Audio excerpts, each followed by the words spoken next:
Hey, Scarefest, and everybody out there in YouTube land. This is Joe Lewis with another review of a movie that I thoroughly enjoyed by Scott Derrickson and written by Robert Cargill called The Black Phone, based on Joe Hill's short story.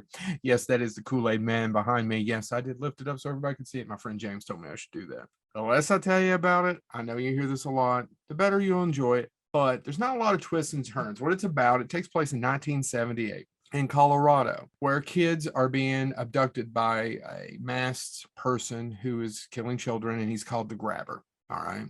And there's this kid, and his name is Finney, and he has a little sister named Gwen. And he gets beat up a little bit. He's smart, and he gets abducted.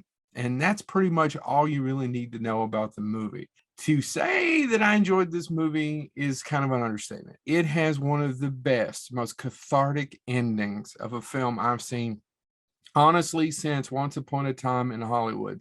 I always think that Tarantino is one of the best as far as giving us endings that are cathartic, like the bad guy gets their comeuppance and everything happens, and you kind of have a release at the end of it. For like, I just don't know a better way to put it.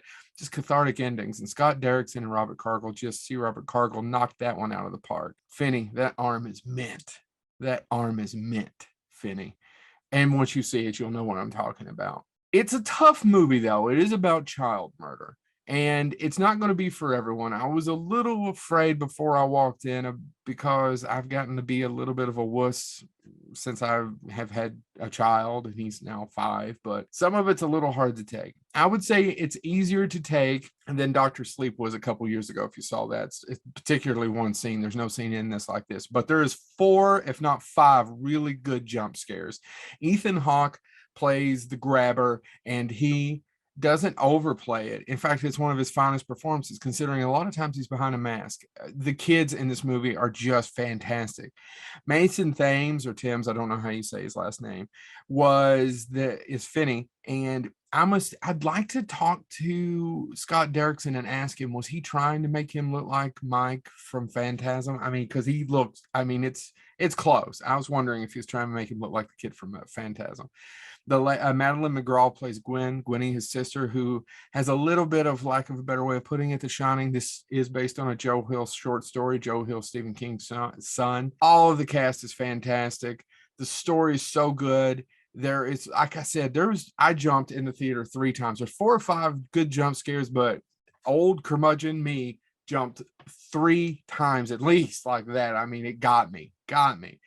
It's a lot like, if you're familiar with Scott's other films, it's a lot like Sinister, I would say. It's not quite as scary as Sinister. I think Sinister is one of the really good scary movies made in the last 10, 20 years. But it's probably just art-wise closer to that. He also gave us Doctor Strange, Exorcism of Emily Rose. In fact, I really enjoy most of his movies. Yeah, you need to go out and see this. I saw it in a matinee and skipped out of where I took some vacation time and saw it.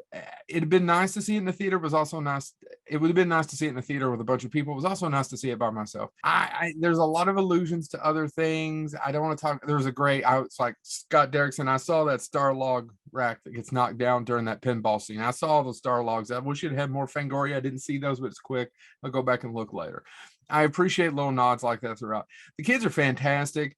It just has one of those best cathartic endings. The only criticism I have to the movie is it could have been 10 minutes shorter. I know you hear that a lot from me, but I feel like there's about 5 to 8 minutes that we could have cut, and it would have just been pounding. Maybe it'd have been too much, but I think about 5 or 8 minutes, this movie would have been damn near B movie perfection. And I don't even think I should say B movie. I really enjoy it. It's some really good acting.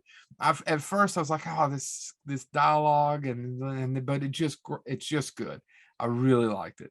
So if you get a chance, go out to the movie theater and see The Black Phone. I recommend it a lot. It's a lot of fun. If you like Sinister, if you like The Exorcism of Emily Rose, you'll enjoy this movie. It's fantastic. So this has been Joe Lewis of Bonehead Weekly. Go out and see The Black Phone. Kool-Aid guy. Oh, yeah.